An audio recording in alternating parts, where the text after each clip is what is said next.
Hey everyone, welcome to season 2 of Reversing Climate Change. We are doing that podcast thing now and launching a Patreon. You can find it at patreon.com/Nori podcasts. There are various tiers with different types of goodies available. Do you want to receive a special newsletter digest of what Nori Knots are reading that week? Be a part of a Nori book club. Get special access to Nori events. Go take a look at patreon.com/Nori podcast for what we're offering. And in that spirit of being lean in that startup kind of way that, we like to do, this list of goodies is subject to change, and we'd very much like your feedback. Is there something that you'd really like to see, but it isn't listed here? Honest feedback does a lot to help us shape what we offer to you. You can send an email to podcast@nori.com or fill out our podcast survey anonymously in our newsletter, which you can find at nori.com/subscribe. And thank you so much for listening to another season of Reversing Climate Change.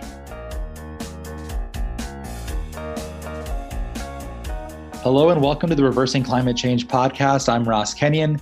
Today I have with me Daniel Duane, author of many books and articles, including this month's Wired cover story, The West Infernos Are Melting Our Sense of How Fire Works. Hey Dan, how are you? Hey Ross, thanks for having me. It is my pleasure to have you on this article. To start, I didn't know fire tornadoes were a thing, and we'll get there, but wow, thanks for adding that horrible image to my head. That's something that I have to be aware of. Yeah. My pleasure. Yeah. It's a pretty grim image, isn't it? It certainly is grim. Let's start at the top, give people a nice overview of this year's fire seasons and what happened. I was in Seattle and our air quality was terrible. We were basically stuck indoors and had to get air purifiers. It was not fun, and that was only part of it, and we didn't even see the worst of it. So why was this year so remarkable? Well, the number that makes the headlines is acres burned. So, the largest number of acres burned in a previous fire season, the all-time record in California anyway, was, I think, 1.3 million, something like that. We're already at 4 million for 2020. But really, while that metric is meaningful and the size of these fires is kind of astonishing, it's not really as meaningful as something more fundamental that has changed in the nature of fire, which is the sort of sheer severity with which these fires are burning. It's a little bit of a harder thing to capture. There isn't an easy metric like, there isn't just sort of a numerical scale of severity or intensity.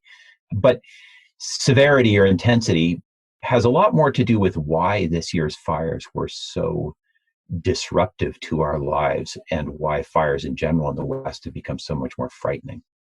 Were they actually more severe, or were they just more visible because of how the smoke was blowing or the amazing pictures that came out of the Bay Area or something like that? Yeah, so they were much more severe. Yeah, not all of them across the board, but some of the big fires that we had. And what I mean by severe, one of the metrics you can think of, one of the sort of simple things to think of is like, well, how fast did the fire spread? There are fairly standard spread rates, that are functions of ground slope and wind and that kind of thing that are observed in a lot of fires in the American West. Increasingly, we are seeing fires that sort of slip over into this other set of behaviors in which they spread much, much more quickly, plenty fast enough to sort of trap people as they're fleeing. And so there are a couple of fires in particular this year in which the sort of amount of heat released, the speed with which they spread, the appearance of these fire tornadoes has been much more pronounced. And that leads to things like really last-minute evacuations and scary situations of people trying to get out or not getting out. It also leads to the fire tornadoes problem. And then it also affects the smoke in the air, actually, because the sort of density, the thickness of the smoke that we all experienced all over the West Coast this year was in part a function of just how much woody material was being consumed all at once. So just how big the underlying fuel bed was of the giant bonfire, put it that way. Was the fuel bed it's just always growing, right? So it was only a matter of time until it caught at this rate. Is that the correct way for understanding it? By the way, is that even right? I think so. One way you could think about it is just if we speak in sort of simplified terms, that if you think of a forest, trees are always dropping stuff, right? There's always pine needles or leaves or dry twigs or even big limbs falling off a tree, or a tree dies and, falls over and that kind of thing. There's always grass growing up on the forest floor. There are bushes growing up on the forest floor. So all that stuff is potentially combustible material. That's all wildland fire fuel. So it's always accumulating. Different forests in the American West have evolved to burn at different rates, but they've all evolved to burn. So like in the Rocky Mountains, for example, the Rockies, the sort of lodgepole pine forests in the Rockies evolved to burn. They seem to have evolved to burn about once every 100 to 200 years. So they're very wet forests, lots of moisture, but lots of brush growing up. Every 1 to 200 years, you'd get a really extreme drought. All that underbrush would dry out. Some lightning strikes would hit, and you'd get this just giant conflagration that would burn a whole forest to the ground. And then the forest would grow back. And that's why the sort of lodgepole pine forests in some of the Rockies tend to be kind of, all one species, all one age, because just the whole dang forest burns down all at once.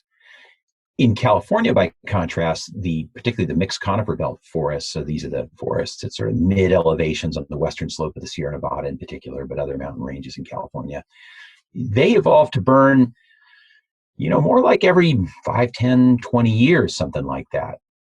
You can think about it like this. If you picture a forest and a forest floor, and you got these, let's say you picture an old school forest, we got these big old growth trees, and then along the forest floor, there's just these kind of light grasses growing up.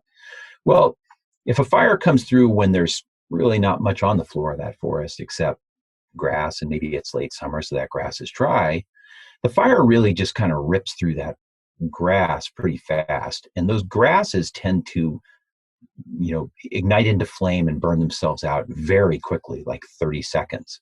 So you get this kind of band of flame that's just kind of ripping through the forest floor, burning out all that grass and maybe some pine needles and little leaves and twigs and stuff too.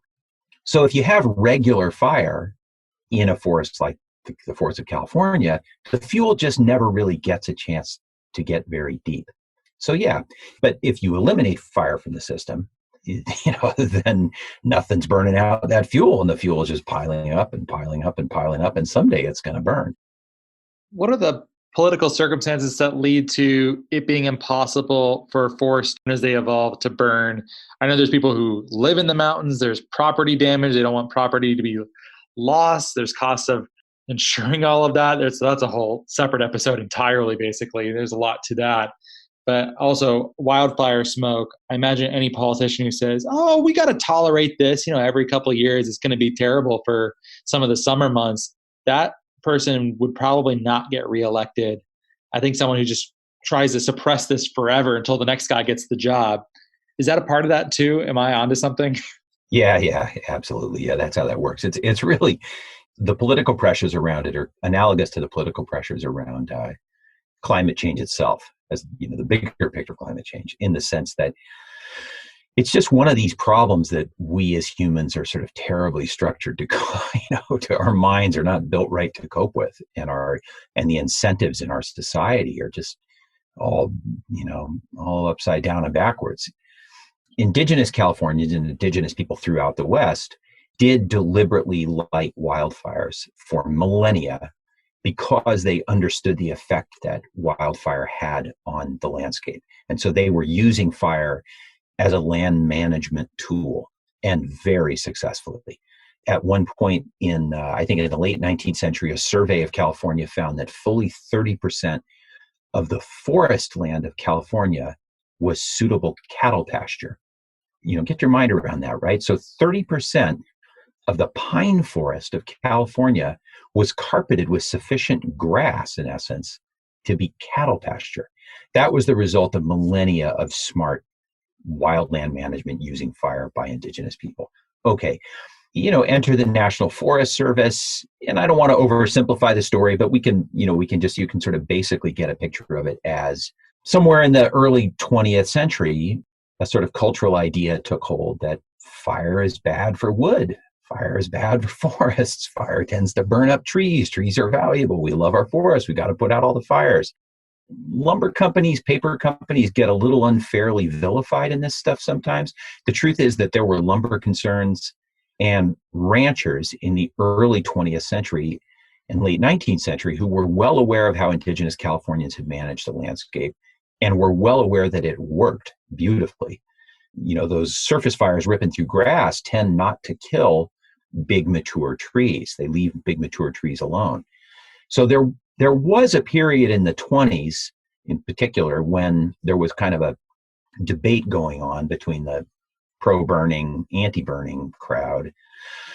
By the 30s, the anti-burning culture had really taken hold. And let's say by the 40s, by the 50s, it was becoming apparent, even to people in the Forest Service, that, hey, this thing we're doing of putting out every single wildfire everywhere is really bad news.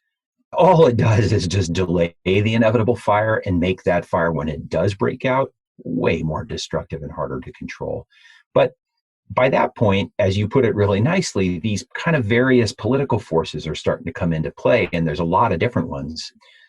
But I really believe that we all of us bear some responsibility for this. It's not as simple as lumber companies were on the right side of it. Lumber concerns tend not to manage forest in quite the way we would if we were trying to preserve biodiversity, or it's the big mature fire resistant trees that are also really worth a lot of money for lumber.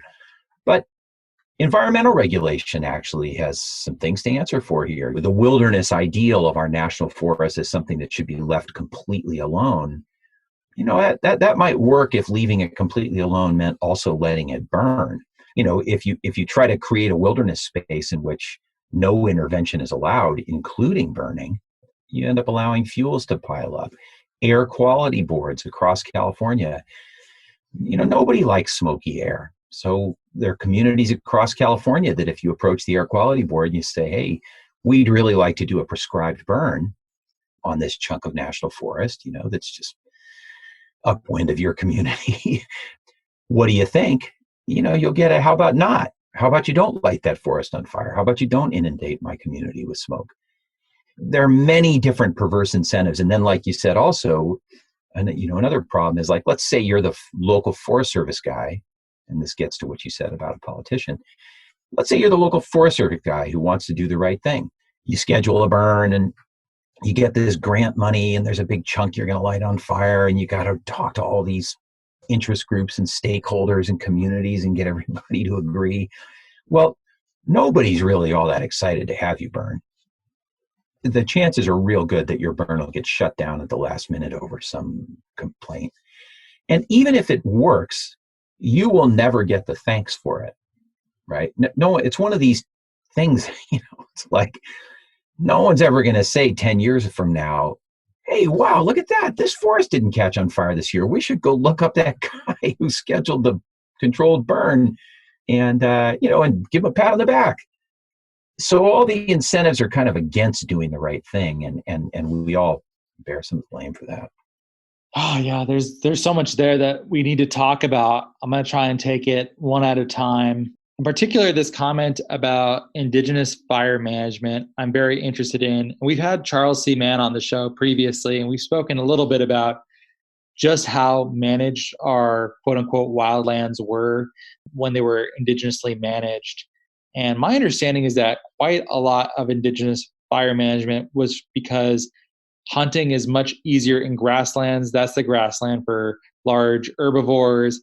And it wasn't about making sure that the fires weren't burning down development or causing smoke in certain areas so much as trying to create certain types of ecosystems that benefited indigenous people who were managing this land.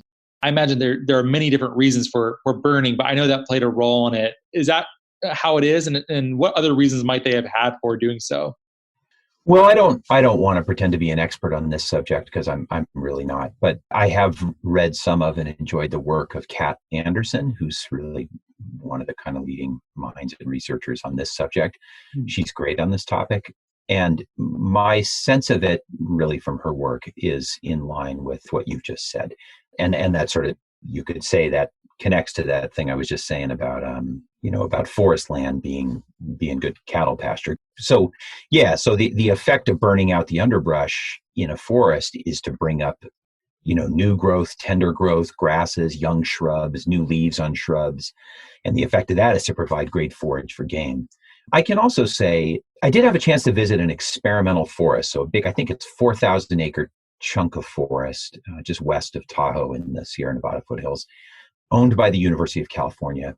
It's used by the University of California forestry departments to run various kinds of forestry studies. And a guy named Brandon Collins, who's a scholar in that program, a researcher in that program, took me out. He showed me a few different chunks of forest that had been managed in these different ways. And it was pretty fascinating to see. He walked me into a chunk of forest that had been managed in the old way. So it had been allowed to burn with some real regularity, or they had done prescribed burns through it with real regularity. When we walked into it, one of the things that really struck me about it was, first of all, just at a sort of descriptive level, the trees were mostly fairly old. There was some diversity of trees. They were pretty far spaced apart. The forest floor had a kind of gentle carpeting of grass. And I could really see quite far through the forest, and you could walk quite comfortably through it. And it had a kind of intuitively calming feeling. There was something kind of intuitively welcoming about it. And then he took me to another chunk of forest that had not been permitted to burn in a very long time. So that had been, completely protected from fire from a very long time. And also from logging, and for quite a while. It had been logged I think up through about the 80s maybe, but not since. It was dreadful. It was sort of like you walk in through the initial, outer row of trees, and then you're in this kind of dark, gloomy world of, deeply piled, fallen, dead brush and fallen trees and heaped up logs, and it's very uncomfortable to walk in and kind of scary, sort of like I don't know, like in the like the forest in the scary fairy tale. It's nowhere you'd want to be. Yeah, that is provocative imagery there.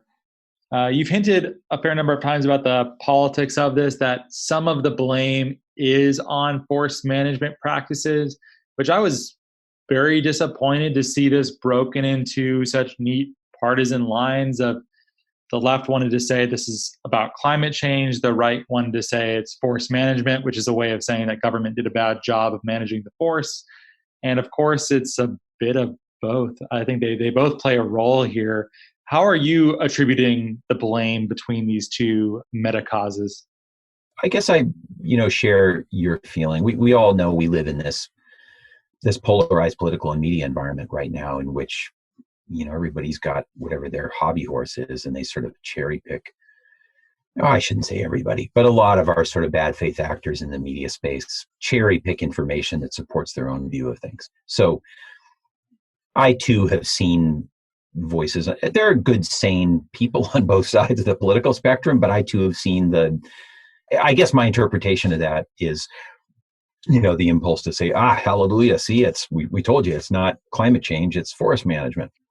And that seems to me really just to be, maybe it does have to do with that, well, government is the problem view.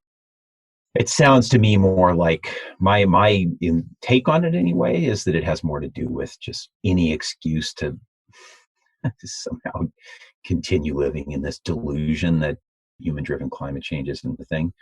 But at the same time, it's also been pretty chastening, I would say, for me to come to understand the role that California environmentalism has played in all these years. The health of the natural environment is dearly important to me. I spend a lot of time in the ocean. I spend a lot of time in the mountains. That's really where my heart lies. And so it's been and the wilderness ideal has been very important to me in my life. So it's been sort of fascinating and discouraging, but also kind of enlightening and interesting, to poke into this and discover, wow, the wilderness don't touch it ideal, I don't know, has some things to answer for in this case. And I also think that this guy, Brandon Collins, the way he explained it to me, I found this kind of fascinating, that, part of our predicament is the function of the fact that we had pretty aggressive commercial logging in California through the 80s. So we had not sort of wholesale clear cut, but in some places wholesale clear cut logging, or pretty close in places.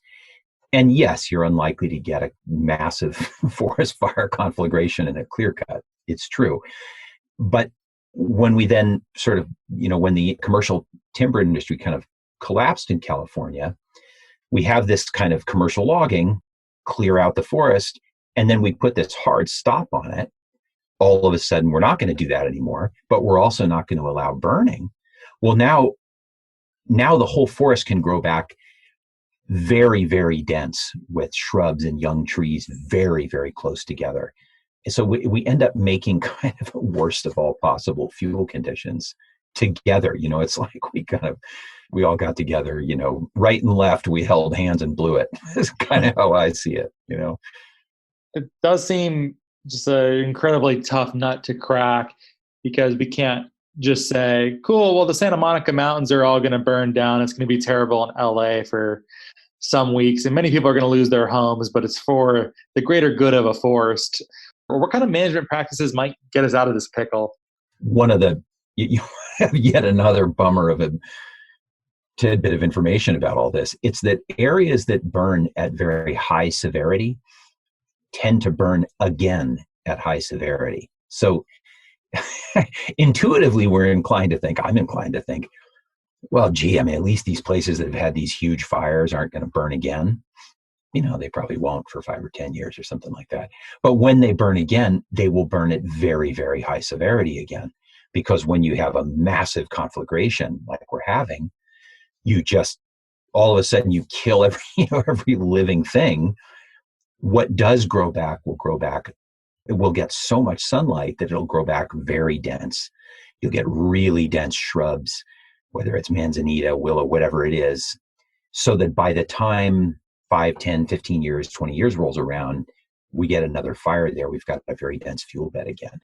And then on the question of logging, mechanical thinning, I hear different things about this. The main thing I've heard is that this gets into this slightly other issue, but another huge problem we have in these forests in California, of course, which is related to everything we've talked about, is, during the last drought, we had this mass tree mortality event. So somewhere in the neighborhood of 140 to 150 million trees in California died between about, whatever it was, through the drought ending in about 2015, 16. It's too late for any of that to be commercially useful lumber. These fuel beds are so dense that there's no really commercially viable way for lumber companies to go in there and drag out these fallen logs and mill them and sell them and make a buck. So it looks to me the only way out of this is we have to do controlled burns. We have to accept smoky air. We have to accept, I think that what that means, though, I don't think that means we have to accept hideously toxic smoky air that makes it look like we're all on Mars, right? That's not really what that means. It means that in the springtime, when the ground is still somewhat wet, maybe in the middle of winter, we have to let our land management agencies burn out surface fuels really regularly all over the state every year for decades to come. And we all have to put up with some smoke in the air in order to gradually, sort of draw down the risk that we currently have of these massively destructive fires. Yeah, I was really hoping, given that you write at Wired, there's sort of a techno-optimist vibe there. You got nothing for me, Daniel? Techno-optimism? Well, there is some techno-optimism, I suppose, which is, there are a lot of very smart people in the fire behavior science and fire science and atmospheric chemistry, people working on these problems. And there's a big, consortium of scientists working together on this, partly with grants from the state of California. And, one of the sort of optimistic ways of looking at this is that we don't need to just light the entire state on fire in a controlled burn to burn down our ridiculous fuel beds. There are targeted ways to do this. So with some of the new simulation and modeling tools that should come online in the next year or two, there is a real hope that we could run very complex and really quite good simulations of, let's say, there are these big simulation engines in which we could conceivably, that are under development, in which we could conceivably say, okay, let's run climate change scenario 3, sort of, doomsday level climate change scenario. So, okay, so let's have this simulation engine run the climate of California for the climate of the American West for the next 100 years based on worst possible climate change outcome or best possible, either one. Then let's run into that, the following fuel management practice. Let's say California decides to do fuel management, which is to say prescribe burns in these kinds of places every year for the next 20 years. What do the fires look like? And those kinds of simulations they should allow us to make really smart and targeted decisions about where we do burns and how we do burns, so that we may be able to really draw down the risk of these horrible fires without just lighting the whole state on fire, prophylactically. Well, I wanted to give us a little note of optimism there, but now tonally, I need to bring it back down because we still need to talk about fire tornadoes. I mean, your article hinges around this phenomenon, which somehow I had missed. What exactly are they? How do they work? What happened? Right. So fire tornado is kind of what it sounds like, a tornado of fire, or a tornado partly composed of fire. So I want to be careful not to overstate my understanding of the physics involved. So I want to make a distinction between fire whirls and fire tornadoes. And I have to, fires often do, even fires that don't become gigantic will produce sort of small, the sort of the dust devil equivalent of a tornado, these little sort of whirling vortexes here and there. Firefighters have been observing that for a long time. But a full-blown fire tornado, so let's say a tornado of the kind of size, scale, and force that is seen in Oklahoma in tornado season, the kind of thing that just obliterates towns. These have been observed here and there over the decades. They were observed, there was one, and in really sort of alarming situations. So there was one observed over the cities of both Hamburg, well, particularly over Hamburg, when the British and U.S. Allied Air Forces firebombed the city of Hamburg. There was one earlier in the 1920s over Tokyo after a tsunami ignited a massive firestorm in Tokyo. There was a gigantic fire tornado with winds whirling fast enough that they lifted boats 15 feet into the air off of a river, and apparently even lifted the river's water itself in places 40 or 50 feet into the air, just made it levitate. So these things have to do with when a fire becomes big enough and burns hot enough over a wide enough area, it generates a convective column, so a column or plume of heat, rising up from that fire. When that plume or column of heat gets big enough, you can let's just sort of picture heat, smoke, hot ash, hot gases above a giant fire. We all know heat rises, right? So it's all sort of rising up into the air above the burn. Well, if we're going to have air rising, something has to replace that air at the bottom, right? So air all the way around that column is getting drawn into the base of the column, to replace the air that's rising up. Well, the air getting drawn into the base of that column, air getting drawn is in essence wind. So there's a way in which the rising convective column of a large fire can generate its own radial inbound winds, so that the fire can effectively create for itself 360-degree wind field, all blowing hard right into the fire itself, which, as you can imagine, raises the heat of the fire, raises the temperature. That temperature increases the speed of that rising convective column.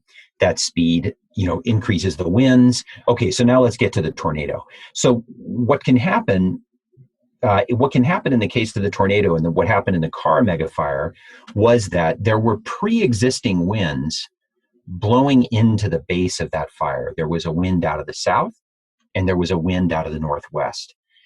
More or less, they just happened to kind of intersect at about the field, right about where the fire happened to be burning on a particular morning.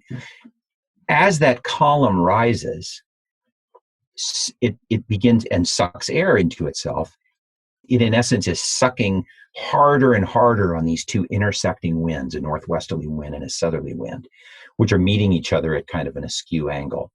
Those winds, as they accelerate, begin to wrap around each other. And as they wrap around each other, they start to create this tornado. As this plume of heat is rising ever faster up into the atmosphere, it is in essence stretching itself, stretching itself thinner and thinner and tighter, kind of like if you were to stretch a rubber band.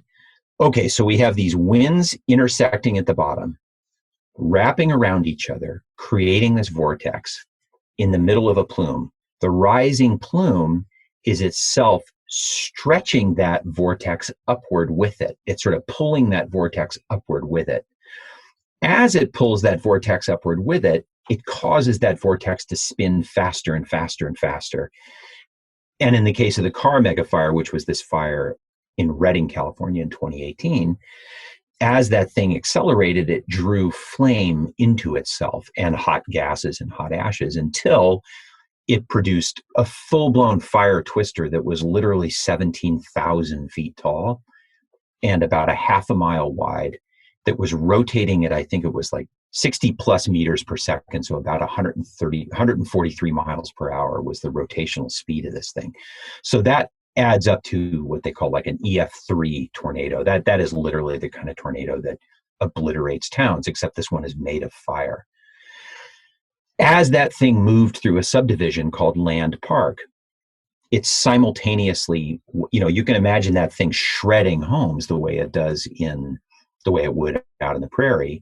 But as it's shredding homes, it is also igniting all the pieces of those homes simultaneously. So it's simultaneously shredding and igniting them, and then launching all those shredded, ignited bits, or large pieces, boards, roof rafters, whatever it is, up to 17,000 feet, 18,000 feet, 20,000 feet up into the sky. And somewhere up there, whatever goes up must come down.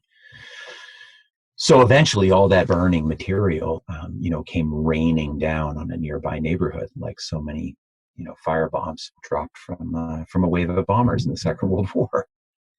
It's terrifying. Many people died. Yeah, the beginning of your article in particular is horrifying. One would hope to never see that in one's lifetime. Well, on the plus side, I guess, did we learn anything? This is the ending of Burn After Reading comes up sometimes on this show, of the whole what did we learn? I don't know. I guess not to do it again. Did we actually learn anything, or is this just going to keep happening over and over again? No, I mean, I think a lot has been learned. The main thing that has been learned is that, well, I don't know, has anything been, I guess that's a fair question. Is anything actionable? I mean, yeah. The political incentives, it seems this is a doer episode overall. Yeah, right. I guess what's actionable, there are some things that are actionable here. One, I mean, are there things that are really actionable in the really short term? The thing that is most sort of near term actionable, like I said, is encourage your local politicians to support the prescribed burn on that mountainside above your house, above your town. If you're, call up your local air quality board and say, don't get in the way of this. We need them to do this. These fires are getting scary. That's the best we can really do near term. The other thing we can do near term is actually take serious all that, at least for those of us who live in, in rural areas or ex-urban areas and even in the suburbs, take very, very seriously the admonition of your local, whatever it is, firefighting agency. If you're in California, it's your local unit of CAL FIRE telling you how to structure your backyard. These wooden fences that you can go buy at, we've all seen them at Home Depot or Lowe's, right? You can go buy these sections of fence that you put up along your property line. We all love them. All over America, we love these fences. They're kind of good looking. They're made often Western red cedar or whatever it is. Well, these things couldn't be more, these things are basically perfectly purpose-built ember catchers. They're like these fences that we all love between our homes sort of couldn't be better designed to catch fire and spread fire house to house to house. So there are things like that we don't have to do that. We could actually just stop doing that. Anyway, those are some near-term things. There's some longer-term solutions too, but I like in particular the first solution proposed, which is basically a YIMBY movement for forest fire. Yeah, it is a YIMBY movement for forest fire. That's right. That's in my backyard if you're listening and not familiar. Yeah. We need that. YIMBY for forest fires. Wow. Yeah. Yeah. Okay. That's an interesting suggestion. And climate change involves some degree of collective sacrifice. So maybe people are willing to pick up on that. It does seem like a hard sell. I could imagine so many conversations with people who would say like, well, why me? Like, why would I have to do this? And I get it. I would probably want to punt to the next person if they were willing to do it instead of me. But at some point, it sounds like someone has to do this. I don't know. Those are tough problems to solve. Agreed. And the longer term problems have a real, I mean, the longer term solutions have a real YIMBY component as well, in the sense that there's studies of fire severity and the likelihood of having severe fire behavior in a landscape, sort of looking at, the relationship between severe fire behavior and the built environment, show that fire severity goes up with density of human development. So you start adding houses. As soon as you start adding houses to a landscape, the likelihood of extreme fire behavior starts to go up. And it goes up pretty steadily with the addition of houses and human structures to a landscape to a certain point. And then, as you can imagine, it kind of peaks and then starts to fall way off, right? So we're much less likely to have the extreme urban firestorms that we used to. American cities don't. I mean, let's all cross our fingers. It could still happen, but American cities don't just light on fire and burn down with the frequency that they did. The Great Chicago Fire, the San Francisco firestorm after the big earthquake. These things aren't as common as they used to be. But what that teaches us about wildland fire is that if we really want this to not happen, we kind of have to discourage the degree of sprawl that we have on our wildland urban interface in California. And, again, like you said, that's the kind of thing that's like, well, okay, so that degree of sprawl isn't really just the fault of people who end up living in those places or want to live in those places. It's also the fault of all of us, like in cities or older suburbs, who refuse that high density housing, that high density apartment building down the block from us. And I guess what I'm just trying to say is, in a weird sort of way, encouraging urban density is actually part of the solution to our wildfire problem. I love that too. That's a fun, somewhat counterintuitive solution. And I was going to ask about that. And I imagine it'll just continue at current rates, both domestically and abroad, that I think a lot of people will continue moving to more and more and denser cities as time goes on. And maybe if there's less stakeholders who live in some of these environments that desperately need regular burnings in order to not create fire tornadoes and other massive fire damage and smoke, that maybe there's just less opposition to it as time goes on. Maybe that's a fun solution. In fact, that's the kind of thing that you would write a book about, or like kind of like pitch, because it's got that no one would have expected. The solution to forest fires is denser or urban living. Yeah, right. I agree. Yeah. And it's the story in California has really been, our cities are growing more populous too, of course, but the story in California is not the developing world story, right? It's in terms of demographics. It's not a story of people moving from the countryside to the cities. That is happening, but it's also the opposite, in that our cities have been so anti-growth in terms of density in the past 20, 30, 40 years, particularly in Northern California, that it has forced this sprawl ever further out from the cities, ever more into this wildland urban interface, where fire danger is really greater. Those of us in pretty coastal enclaves that shot down the condo development, sadly, we're part of the problem. And those of us who didn't want light rail extended into our suburb because we were afraid of people from the city coming to town, we are part of the problem, because we've contributed to a California or to a West Coast that is all about freeways and remote sprawling suburbs. And those remote sprawling suburbs end up out in these places that are more likely to burn. Wow. When I think about this problem, I don't think about it in terms of the people who are at this nexus between the wildlands and the exurbs or suburbs. I think about it as people who are distinctly rural, many of which may be second homes people who are living in the Tahoe area or Mammoth or Eastern Sierras or some of these places that are truly remote. They're not like, you're not on the fringes of Sacramento or something. You're decidedly rural at that point.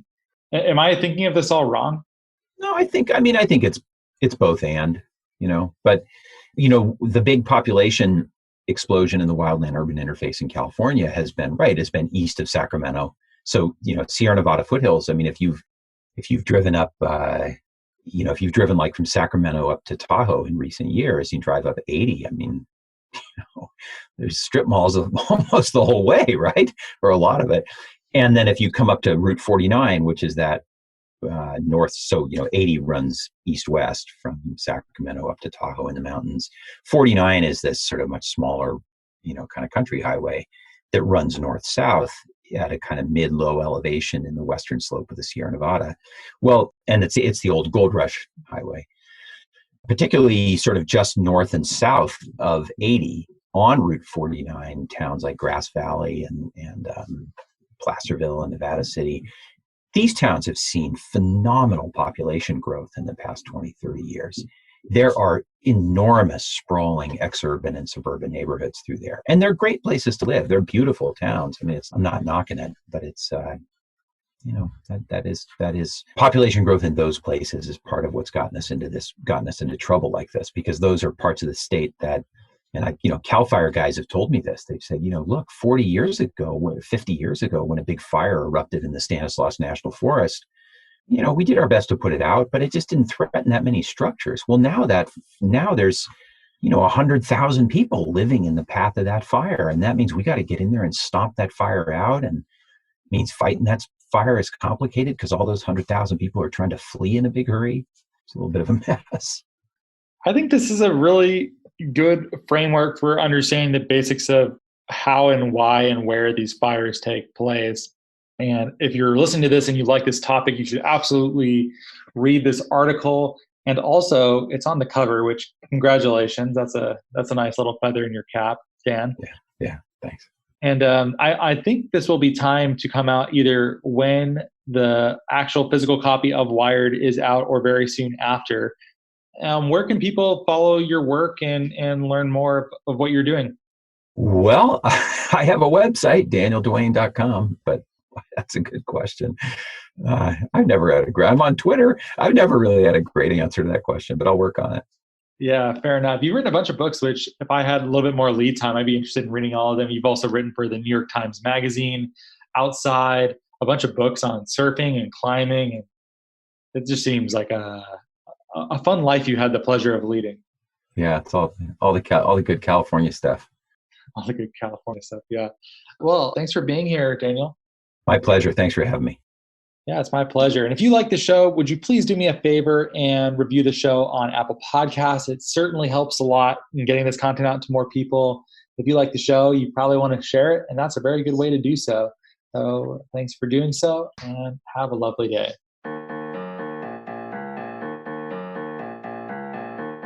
Well, thank you so much for listening. If you like the show, please rate and review it in Apple Podcasts and or Stitcher. It really helps us a lot to get this content to a wider audience. If you think what we're doing is useful, interesting, fun, hopefully all three, we'd certainly appreciate your rating and review. You can keep up with Nori at nori.com, where there is a newsletter. That's nori.com/subscribe. There's podcasts, there's a whole bunch else, or you can send us an email at podcast@nori.com.